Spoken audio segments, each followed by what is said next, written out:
lección octava del tema sexto y estamos hablando de la naturaleza divina, es decir, de cómo es Dios. Ya hemos visto en la lección anterior los atributos divinos entitativos. Ahora vamos a ver los atributos divinos operativos, cómo actúa Dios.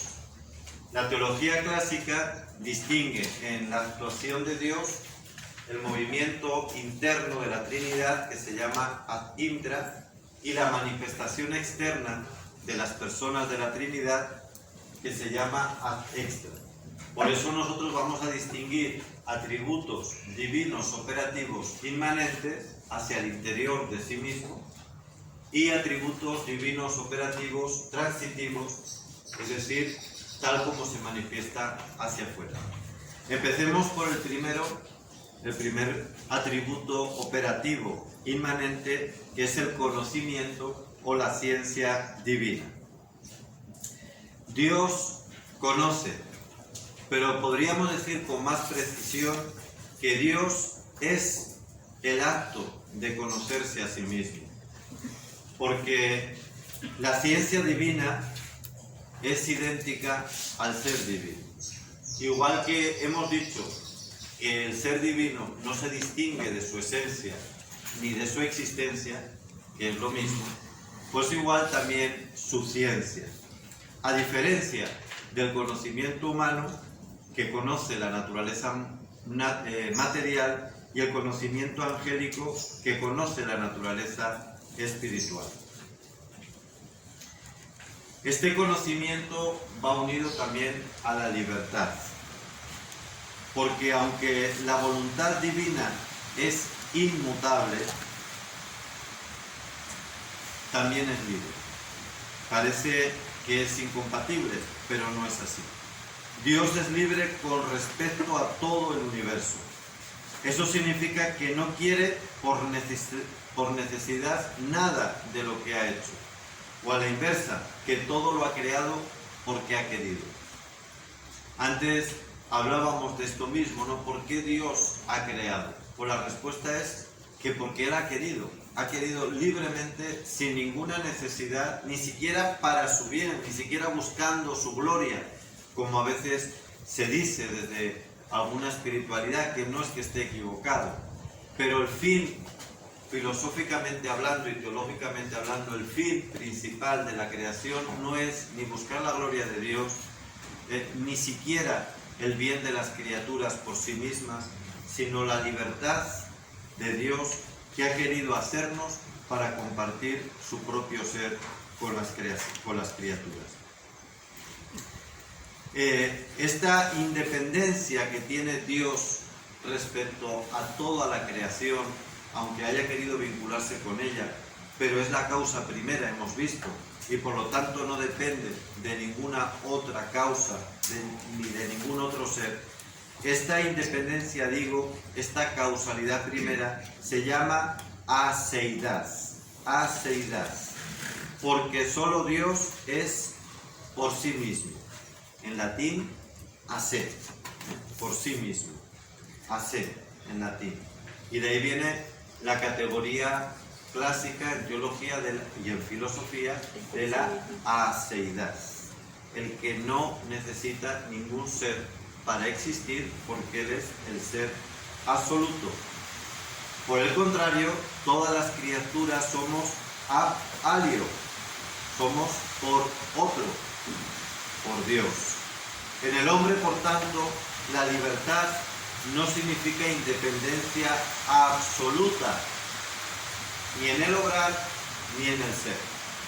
Y este es el gran drama del hombre moderno y contemporáneo, que desde que se desvinculó la teología y también la filosofía, se desvincularon a este sentido auténtico de las cosas, la libertad quedó amputada de su raíz, quedó desarraigada y se considera como un ejercicio de la voluntad al margen del ser.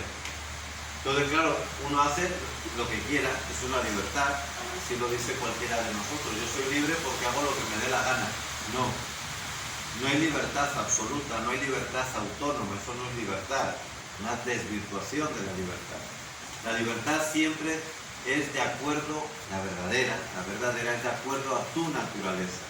Porque el único que es libre absolutamente de todo, el único que existe con aceidas, es Dios. Nosotros somos alio, nuestra libertad por lo tanto es heterónoma. Y aquí viene, como les digo, el gran drama de nuestro tiempo. La libertad humana significa entonces, sobre todo, apertura a los demás, apertura a Dios, aunque es siempre una libertad finita y destinada a un fin. La libertad divina, sin embargo, es infinita y Él mismo es su destino.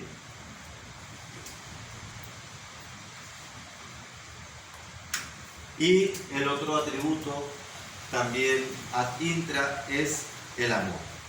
Dios ama a las criaturas. Más aún, las criaturas existen porque Dios las ama.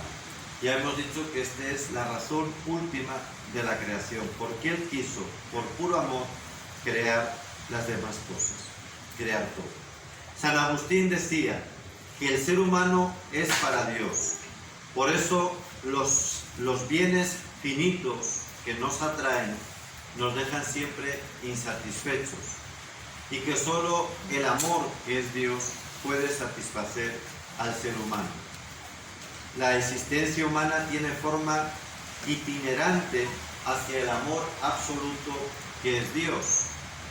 Dios es la suma felicidad, que sería el otro atributo interno, y solo en Él el hombre encuentra la felicidad. Aquello que decía San Agustín, ¿no? Qué tarde te conocí, te iba buscando por fuera y resulta que tú estabas dentro de mí, y por eso Él se lamenta de haber encontrado tan tarde la suma felicidad. Vamos ahora a hablar de los tres atributos principales operativos, pero en este caso externos, ad extra, que son la creación, la conservación y la providencia. Todo lo que existe, sea material o espiritual, existe en virtud de un acto de ser, lo que llamamos esse o actus essendi. Pero solo Dios es el ser por esencia. Lo hemos repetido ya varias veces. Ipsum esse, el ser por sí mismo. Por tanto, todos los entes, todo lo que existe fuera de Él, son actualmente, en cuanto existen, por participación, porque reciben el acto del ser, de ser del Creador. Por eso la creación es una categoría tan importante, nosotros estamos acostumbrados a usarla, pero realmente es muy importante para la filosofía y para la teología. Piensen que los griegos no tenían esta categoría. Ellos pensaban que todo existía desde siempre, que era eterno, que las cosas, cuando uno nace, lo que contempla, lo que ve, siempre ha sido así. ¿Pero desde cuándo? Desde siempre.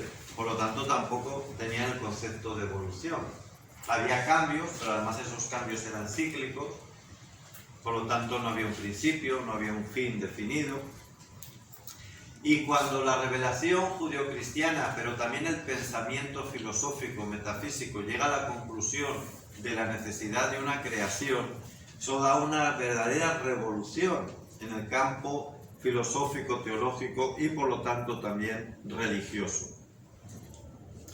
Pero el que Dios creó no significa que nos dejó sin volverse a preocupar de nosotros.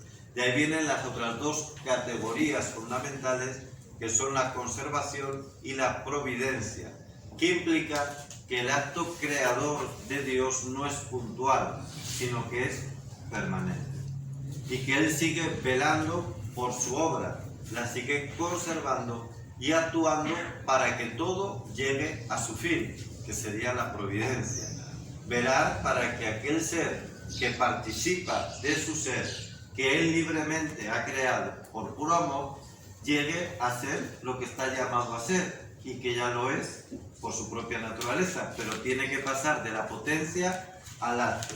Y en ese pasar de la potencia al acto, Dios colabora de distintas maneras, que es lo que llamamos conservación y providencia.